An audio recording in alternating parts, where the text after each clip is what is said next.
Qué alegría saludarlos, queridos amigos, para juntos un día más estudiar la palabra del Señor. Que Dios te bendiga grandemente. Gracias por asistirnos. El día de hoy vamos a estudiar un tema maravilloso.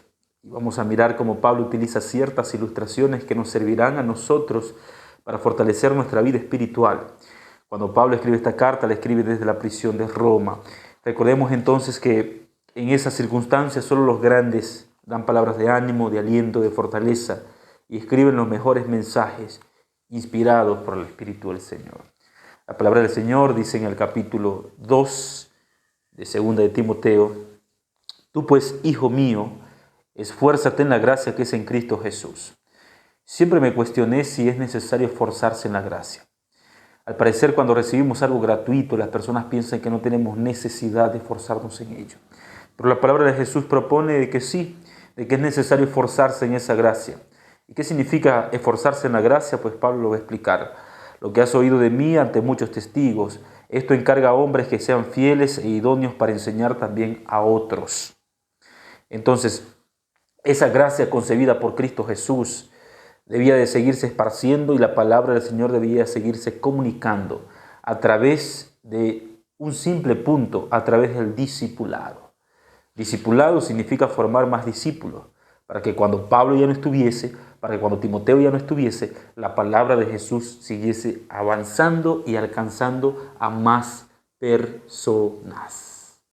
Así que entonces Pablo dice, en versículo 3, tú pues sufre penalidades como buen soldado de Jesucristo. Entonces vamos entendiendo aquella expresión que debemos de esforzarnos en la gracia. Esforzarnos en la gracia entonces significa persistir en el Evangelio, sufrir las penalidades, las tentaciones, las pruebas, las adversidades, de todas aquellas cosas que proporciona el enemigo a sus hijos fieles. Ninguno que milita se enrede en los negocios de esta vida a fin de agradar a aquel que lo tomó por soldado.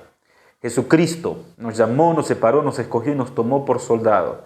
El soldado simplemente se sujeta a las órdenes de su general, pues los soldados cristianos, los creyentes en esta metáfora, los soldados de Cristo Jesús, no estamos en este mundo para agradar, dicho sea de paso, al mundo.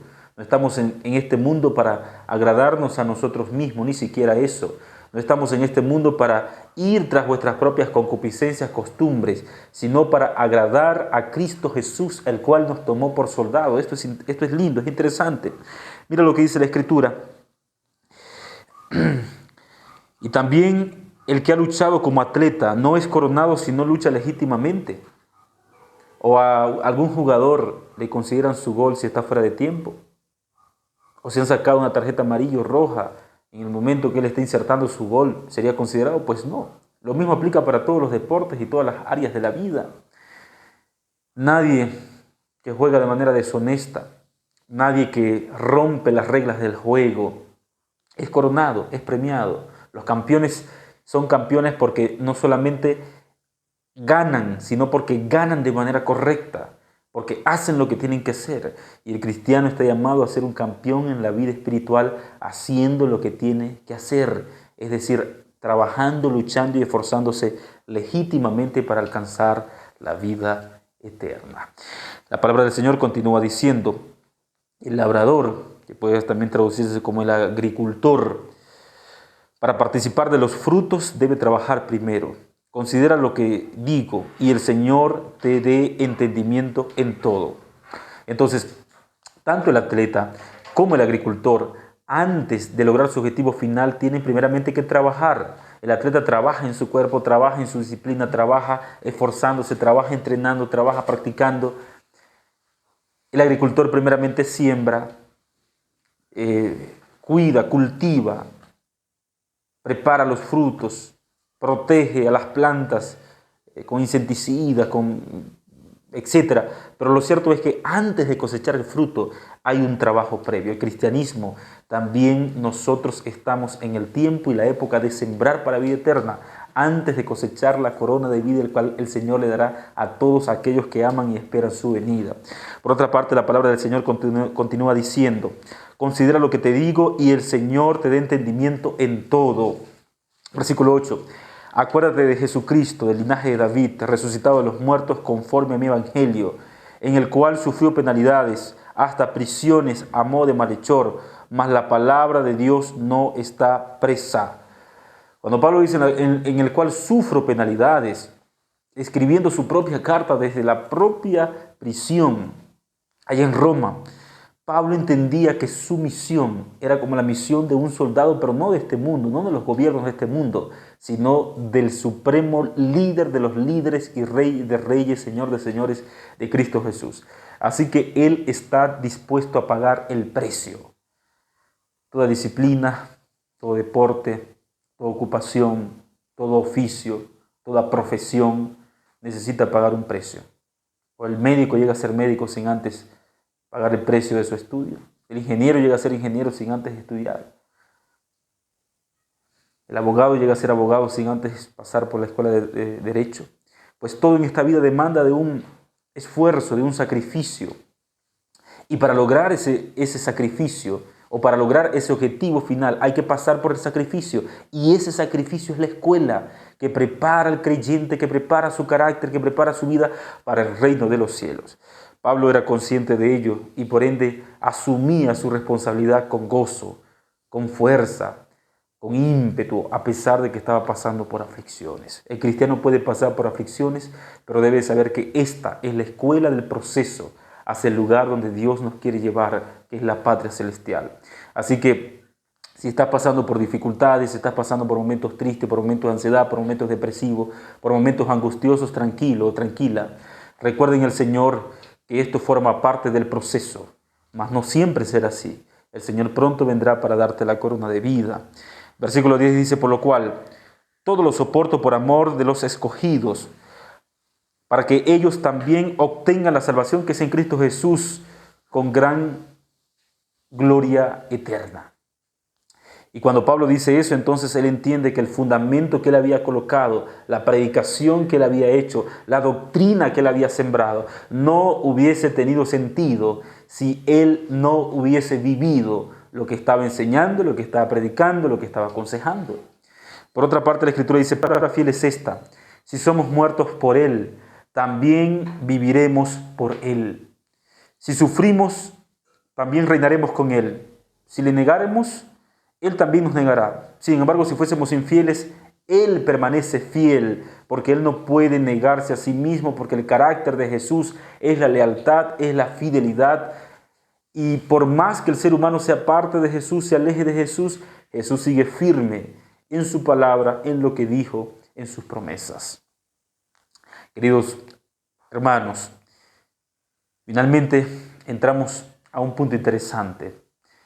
Pablo recomienda a Timoteo que se comporte como un buen obrero de Jesucristo, aprobado, porque también había obreros que no eran aprobados por el Señor. Versículo 14 dice, recordarles esto, exhortándoles delante del Señor que no contiendan sobre palabra, la cual para nada aprovecha, sino que es para perdición de los oyentes. Procura con diligencia presentarte a Dios aprobado, con un obrero que no tiene de qué avergonzarse, que usa bien la palabra de la verdad. Entonces, presentarse como un obrero. Obreros hay mucho. Hombres que llevaban el evangelio, pues aparentemente hay muchos en la actualidad y surgirán muchos otros. Pero Pablo les recomienda a Timoteo presentarse como un obrero aprobado delante de Dios, no delante de los hombres. Los hombres pueden aprobar cualquier cosa, pero no siempre las cosas que los hombres aprueban son las cosas que aprueba Dios. Por otra parte, entonces la Escritura dice, mas evita profanas y vanas palabrerías, porque conducirían más y más a la impiedad. Y su palabra carcomerá como gangrena, de las cuales son Himeneo y Filiteo. Estos dos hombres que habían sido mencionados anteriormente eran hombres que se habían apartado de la verdad y habían utilizado la verdad simple y llanamente para convertirla en libertinaje y en maldición. Estos dos hombres, dice ahí el mismo texto bíblico, que se desviaron de la verdad diciendo que la resurrección ya se efectuó y trastornaron la fe de algunos. Y ellos no hablan de la resurrección de Cristo, hablan de la resurrección de algunos santos hombres de Dios. Entonces dijeron que ya pues la resurrección había ocurrido que Cristo cuando se fue al cielo, pues muchos ya se habían ido con él y ya pues no había necesidad pues de resurrección ni pues de la vuelta de Cristo a esta tierra. Bueno, pero Pablo entonces recomienda y recuerda, pero en una casa grande no solamente hay utensilios de oro y de plata, sino también de madera, de barro, y unos son para usos honrosos y otros para usos viles. Así pues es la iglesia del Señor. El mismo Jesús lo dijo cuando dijo que el trigo y la cizaña debían de crecer juntos. Estos utensilios es un ejemplo, una metáfora que utiliza Pablo para referirse a la iglesia del Señor, dando a entender que dentro de la iglesia del Señor hay fieles obreros, dignos, leales, amantes de Dios y de su santa palabra, como también habría obreros de barro, de simple metal, que a la hora de una caída se quebrarían para siempre, para nunca más servir. Bueno, que Dios nos ayude para ser obreros pulidos en el Señor y ser obreros de plata o de oro. La diferencia entre un obrero o un cristiano de oro a uno de barro es que en medio del fuego el de barro tal vez puede quebrarse y dejar de existir, pero el de oro se pule, se pule, se pule y se prepara más y más y más para el servicio del Señor.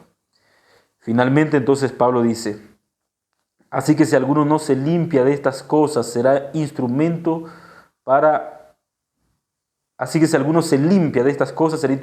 honra, santificado, útil al Señor y dispuesto para toda buena obra.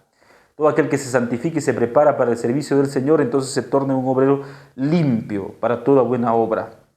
Huye también de las pasiones juveniles y sigue la justicia, la fe, el amor y la paz, con los que de corazón limpio invocan el nombre del Señor.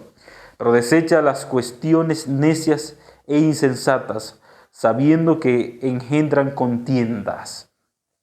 Porque el siervo del Señor no debe ser contencioso, sino amable para con todos, apto para enseñar y sufrido, que con mansedumbre corrija a los que se oponen, porque quizás Dios le conceda que se arrepientan para conocer la verdad y escapen del lazo del diablo, en el cual están cautivos por voluntad de él. Bueno, y cuando Pablo dice esto, entonces presenta al creyente y al cristiano como un cristiano libre y aquellos que participan de la obra de Satanás como esclavo. Recordemos, queridos hermanos, que esa palabra predicada por Pablo debía de seguir avanzando aunque Pablo estaba en la prisión. Lo mismo que ocurrió con Pablo fue lo mismo que ocurrió con Lutero y con otros siervos del Señor que se dedicaron a traducir y escribir la palabra del Señor, y esa palabra se esparció y alcanzó a todo el mundo, porque la palabra del Señor no está en prisión, porque la palabra del Señor no puede quedarse prisionera en la cárcel, porque la palabra del Señor no puede quedarse a escondida, porque la palabra del Señor debe de avanzar, avanzar, avanzar y alcanzar a otros. Pero Pablo dejó el legado del mayor ejemplo, y el ejemplo mayoritario era que la palabra que él escribía, la palabra que él predicaba y la palabra que él hablaba, él la vivía con su propia vida personal. Allí radica el poder de la palabra de Cristo Jesús en un obrero que no se avergüenza del evangelio. Recordemos, la palabra del Señor no está en prisión. El Señor nos dejó la palabra para que seamos libres. Vamos a orar. Querido Dios, así como llamaste a Timoteo a ser un fiel obrero, hoy día nos llamas a nosotros a ser fieles discípulos de Cristo Jesús. Danos tu bendición, danos un día bendecido. Oramos en el nombre de Jesús. Amén. Que Dios te bendiga, te envío un grande abrazo. Si esta palabra te hizo bien, ayúdanos a compartir para que más personas conozcan también de ese Jesús maravilloso. Nos vemos mañana si el Señor así lo permite.